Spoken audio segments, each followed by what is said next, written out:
A oposición de Rianxo ten ata o vindeiro domingo para propoñer un goberno alternativo. Se non hai candidaturas, darase por recuperada a confianza no actual equipo de goberno e aprobaránse os orzamentos. O pasado 24 de maio, o Goberno local de Rianxo levou a pleno unha cuestión de confianza para aprobar os orzamentos, medida que foi rexeitada pola corporación.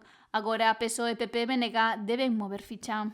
Dende aquela, abreuse un período de tempo de acordo ao que establece a normativa para que os grupos presenten unha candidatura alternativa á alcaldía. Se iso non pasa nestes próximos días, o prazo remata o vindeiro domingo. Se o prazo, se non acontece esa presentación dunha alternativa nestes próximos días, entenderase recuperada esa confianza e os orzamentos quedarán aprobados automáticamente, non? Entón, a partir de aí, tamén o goberno con eses orzamentos empeza tamén unha fase nova de traballo. E sinala que tamén se dará comezo un novo período no Concello de Rianxo de diálogo e de reconstrución. Do traballo conxunto cos grupos, porque agora pasou isto e, entre comillas, resolveuse por esta vía, pero hai distintas cuestións que terán que vir a pleno nos próximos meses, nos próximos anos.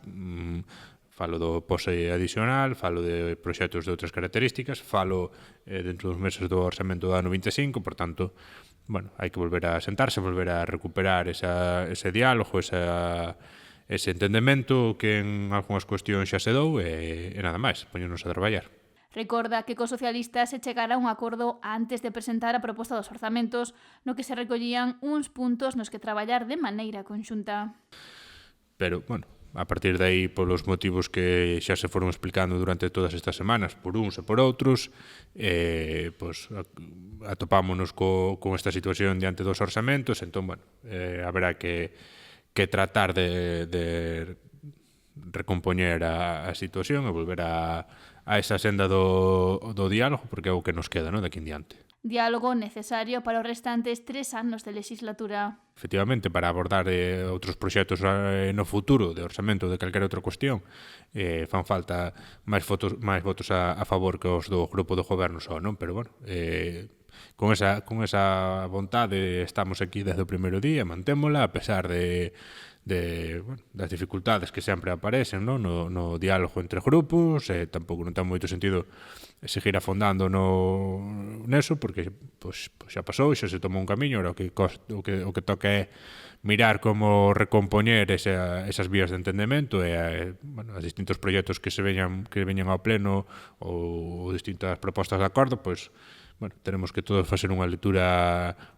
crítica do que pasou. Para tratar de recompoñer estas situacións, hai xa un ano que o equipo encabezado por Julián Busteló asumiu o goberno municipal co coñecemento de que estaban en minoría e habería que dialogar.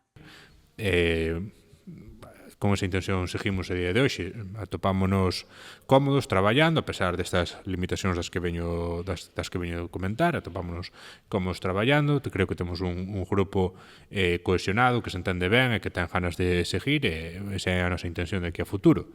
Está claro que os números para plantear outra alternativa xa daban antes. Digo, unha alternativa distinta deste goberno. Dan agora tamén, se se quixera materializar no marco do procedimento aberto despois da moción da cuestión de confianza, pero, a intención do grupo do goberno sigue sendo de manterse como atado agora. Cos mesmos integrantes o resto da legislatura.